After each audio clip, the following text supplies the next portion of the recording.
Hello friends, this is Jyoti Shukla. Welcome to all in this channel. So आज हम EPFO का exam का जो प्रीवियस ईयर का क्वेश्चन है उसको डिस्कस करने वाले हैं। तो बहुत ही जल्दी, बहुत ही कम टाइम में प्रीवियस ईयर क्वेश्चन को डिस्कस करेंगे। ये पिछले साल का क्वेश्चन है। लास्ट टाइम में 2020 में एग्ज़ाम हुआ था और 2020 में फॉर्म आया था एंड 2021 में ये जो है एग्ज़ाम हुआ था। तो यहाँ पर part A and part B, दो पार्ट में एग्जाम्स होते हैं। पार्ट ए में जो है जनरल इंग्लिश होता है, पार्ट बी में जब हम बात करते हैं तो वहाँ पर जीएस के क्वेश्चंस हमें देखने को मिलते हैं।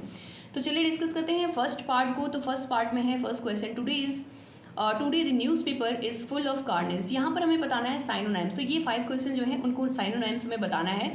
तो कार्नेज का मतलब होता है नरसंहार। अब यहाँ पर देखो कौन सा ज़्यादा सिमिलर है मीनिंग। तो ब्लड सेड ये भी हो गया, बहुत ही ज़्यादा ब्लडी पीपल्स, या लस्ट जो हो गया, लस्ट काम वासना, ये मिल ही नहीं रहा है कहीं से भी। कंसर्न चिंता ये भी नहीं होगा और वहीं पर सटायर जो होगा ये भी नहीं होगा। तो ये सभी अगर ऑप्शन कट जाते हैं तो ब्लड सेट जो है वो हमें मिल जाता है आंसर। सेकंड क्वेश्चन की तरफ चलें तो यहाँ पर सेकंड क्वेश्चन है, this religious gift that make man human is still alive in Indian soul. तो रिलीजियस का मतलब होता है धार्मिक, और यहाँ पर मिस्टिकल रहस्यमय ये कभी भी नहीं हो सकता। स्पिरिचुअल आध्यात्मिकता ये सही है। यहाँ पर आ जाते हैं मेटाफिजिकल, यानी कि जो बहुत ही ज़्यादा किसी चीज़ को जानता हो, ये भी नहीं मिल रहा है कहीं से भी। फिलोसफिकल दार्शनिक ये भी कट जाएगा, यानी कि जो हमारा आंसर है वो है स्पिरिचुअल। थर्ड क्वेश्चन पर आते हैं, it is difficult for us to imagine. Imagine का मतलब क्या होता है कि सोचना। तो फील यहाँ पर हो गया, यानी कि महसूस करना, वो कभी भी नहीं हो सकता। अंडरस्टैंड भी नहीं होगा, सी भी नहीं होगा, थिंक जो है वो हो जाएगा। तो ये हो गया आपका सही आंसर। फोर्थ नंबर क्वेश्चन पर आए तो public service is not merely something that occupy the you are doing it but invade all your life. तो इन्वेड आपने पढ़ा होगा हिस्ट्री में, इन्वेड आक्रमण, अक्सर करके हिस्ट्री में बहुत सारे लोग हमारे यहाँ पे मुगल से लेकर के, टर्की से लेकर के सभी लोग आए थे। तो अगर इसमें हमें देखना होगा कौन सा सबसे ज़्यादा सिमिलर है तो प्रिजर्व का मतलब क्या हो गया, सुरक्षित रखना। तो ये आपका जो है कभी भी नहीं होगा। डिमोलिश जो है विध्वंस करना, ये भी नहीं होगा आपका। कवर जो है ढकना, ये हो सकता है आपका। स्पॉयल खराब होना, ये भी आपका नहीं होगा। तो ये आपका जो थर्ड नंबर है वो आपका सही आंसर हो जाएगा। नेक्स्ट हम आते हैं फिफ्थ नंबर क्वेश्चन में। तो ये है, he was in the early part of 20th century a staunch nationalist of the liberal fold. यहाँ पर लिबरल का मतलब क्या होता है, उदार। अब उदार इसमें देखो कौन सा सही है।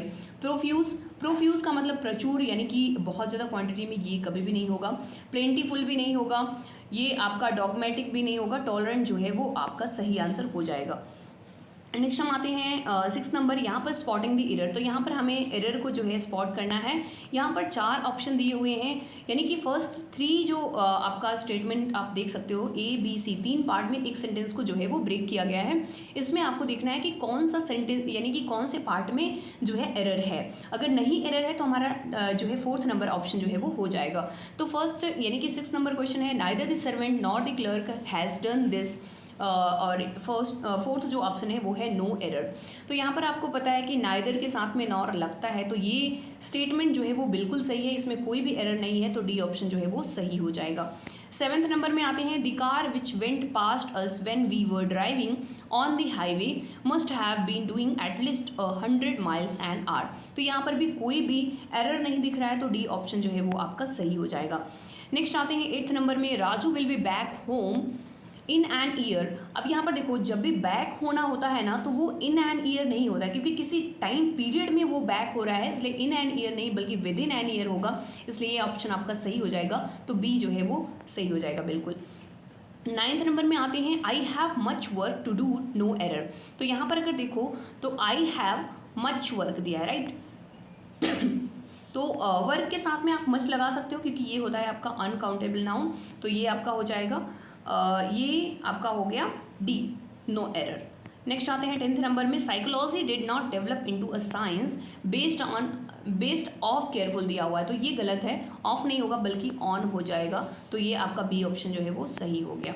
फिल इन द ब्लैंक्स में आते हैं और 11th number, it's time you went out and dash your own living. तो लिविंग के लिए हम यहाँ पर यूज़ करते हैं earned.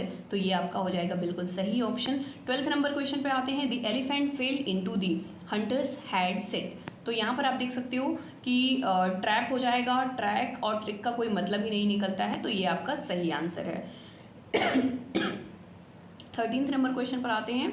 The dress is not really tight I when you were worn it. तो यहाँ पर जब हम ड्रेस की बात करते हैं, ड्रेस टाइट अगर है यहाँ पर, तो जब भी उसे पहना जाएगा तो वो स्ट्रेच होगा। ठीक है, तो ये आपका सही आंसर हो जाएगा। Just a second.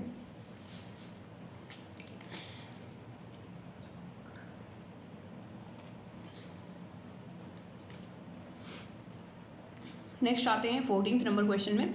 With his back to the old man he stood at the window, fist clenched and his shoulder with his choked sobbing. तो यहाँ पर अगर देखो चारों ही ऑप्शन में, तो आपका जो बेस्ट ऑप्शन है वो है बी, सूक्ड हो जाएगा इसका सही आंसर। 15th नंबर में आते हैं। The bereaved mother proudly received the gallantry award his brave son who had laid down his wife on the recent war। तो यहाँ पर हो जाएगा C option, on behalf of. Next है C always organize lavish party on birthday. तो lavish का क्या मतलब हो गया, जहाँ पर बहुत ज़्यादा खर्च वगैरह किया गया हो। तो यहाँ पर है frugal, decent, cheap and strength. तो यहाँ पर डिसेंट जो है वो बिल्कुल सही ऑप्शन हो जाएगा। डिसेंट क्या होगा, किफ़ायती होता है, जहाँ पर बहुत कम पैसे खर्च किए जाते हैं, बहुत कम पैसे में हो जाता है। यहाँ पर चीप भी नहीं होगा, बहुत सस्ता भी नहीं होगा। 17th नंबर क्वेश्चन में आओ तो the soldier was greatly praised for his valour. तो वैलर का मतलब होता है बहुत ही ज़्यादा साहसी, वीरता। तो यहाँ पर कायरता जो है यानी कि कॉर्डिस जो है वो इसका सही हो जाएगा आंसर।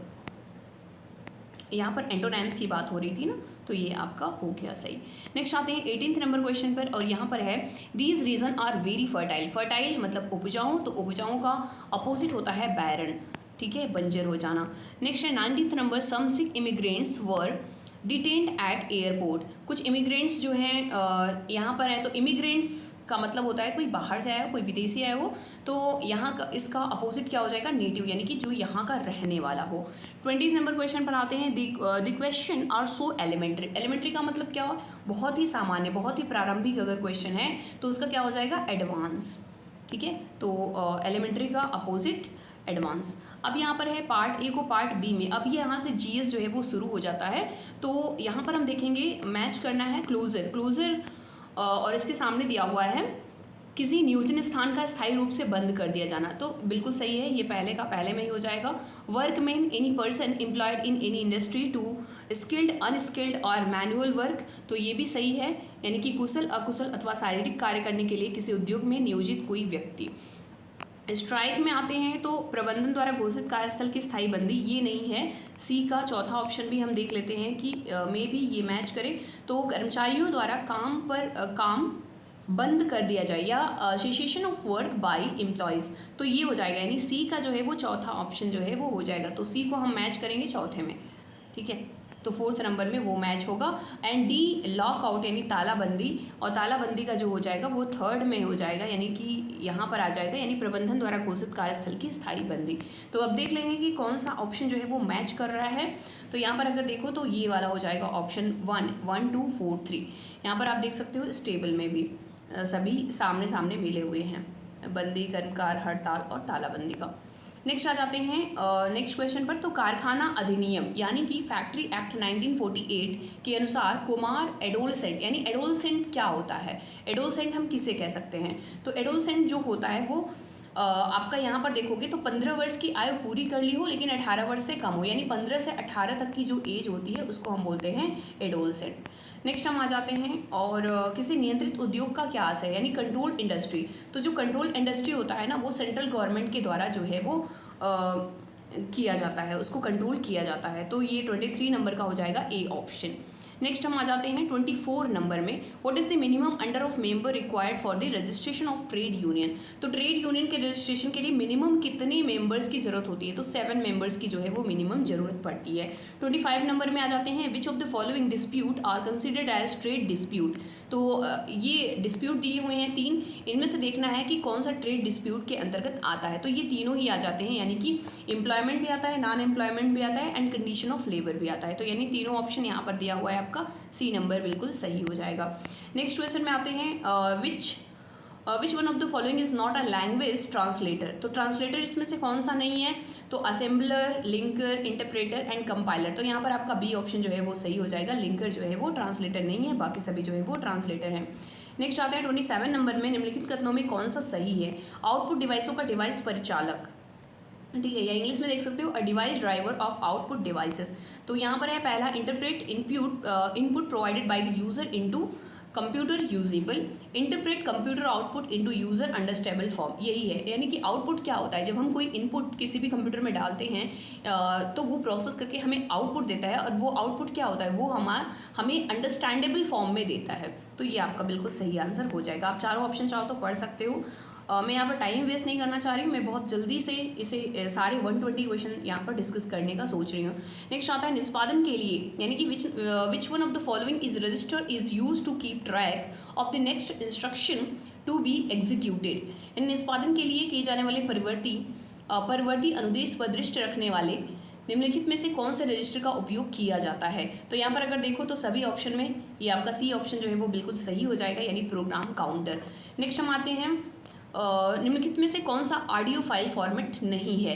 तो MIDI दिया है, WAV है, SWF है एंड MPEG है। तो इसमें से अगर आप देखो तो SWF जो है वो ऑडियो फाइल नहीं है।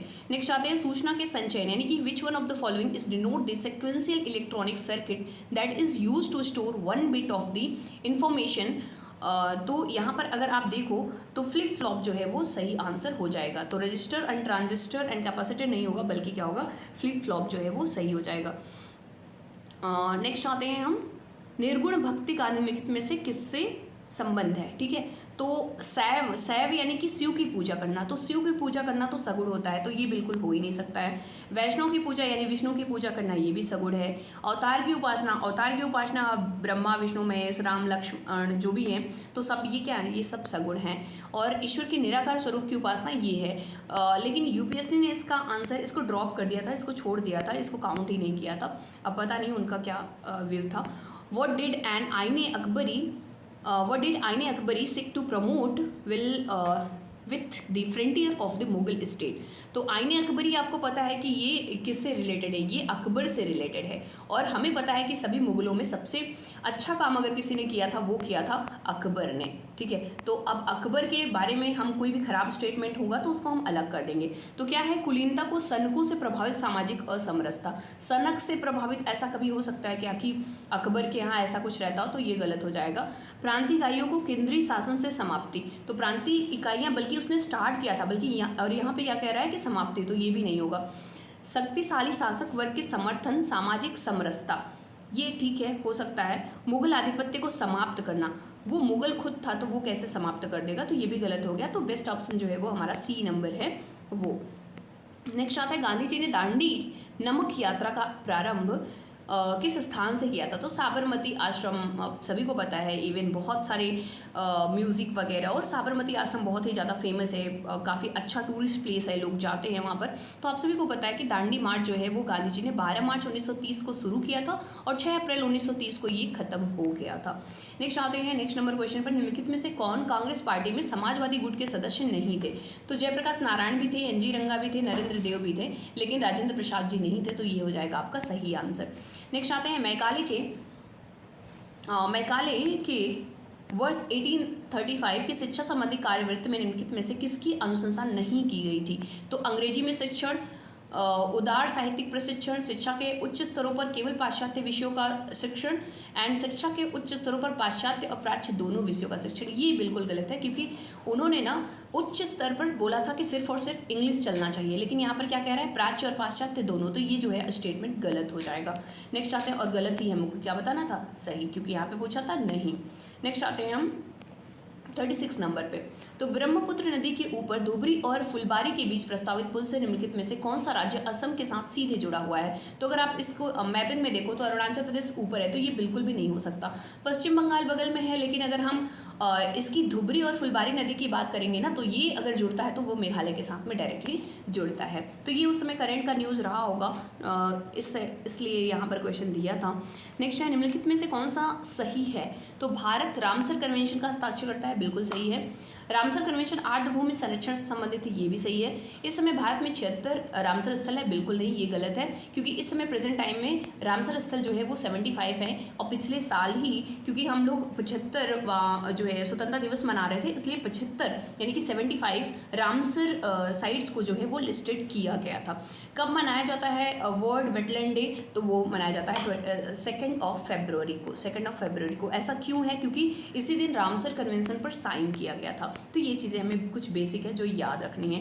नेक्स्ट है PMKSY, यानी कि ये प्रधानमंत्री कृषि सिंचाई योजना, इसका कौन सा उद्देश्य सही नहीं है? तो पहला है उर्वरक अधिक उपज देने वाली किस्मों और पीड़कनाशियों के उपयोग के लिए सहायक सब्सिडी प्रदान करना। तो ये देखो सब्सिडी, कितना सब्सिडी प्रदान किया जाएगा, तो ये ऑप्शन जो है वो गलत है, इसलिए ये ऑप्शन जो है वो सही भी हो जाएगा। तो ऑप्शन ए जो है वो करेक्ट हो जाएगा। बाकी ऑप्शन भी अगर आप पढ़ना चाहो तो जमीनी स्तर पर सिंचाई में निवेशों के समन्वित करना, ये सही है। सुनिश्चित सिंचाई के अंतर्गत कृषि योग्य क्षेत्र का विस्तार करना, ये भी सही है। खेतों में जल उपयोग दक्षता में सुधार लाना, ये भी सही है। नेक्स्ट क्वेश्चन पे आते हैं 39 नंबर। निम्नलिखित में से किस स्थान पर वर्ष 1965 में एशिया का पहला निर्यात प्रक्रमण जोन यानी कि EPZ जो है वो बनाया गया था? तो पहला जो बनाया गया था वो कांडला था, जो कि गुजरात में है। 39 के बाद आते हैं 40 में। तो which one of the following is the name of the scheme introduce as well as well targeted system of service delivery LPG customer? तो यहाँ पर जो UPSC ने आंसर माना है वो ए माना है, यानी कि सहज, लेकिन जो एक्चुअल में था वो पहल था। तो हम UPSC के अकॉर्डिंग ही आंसर को मानेंगे, तो ये सहज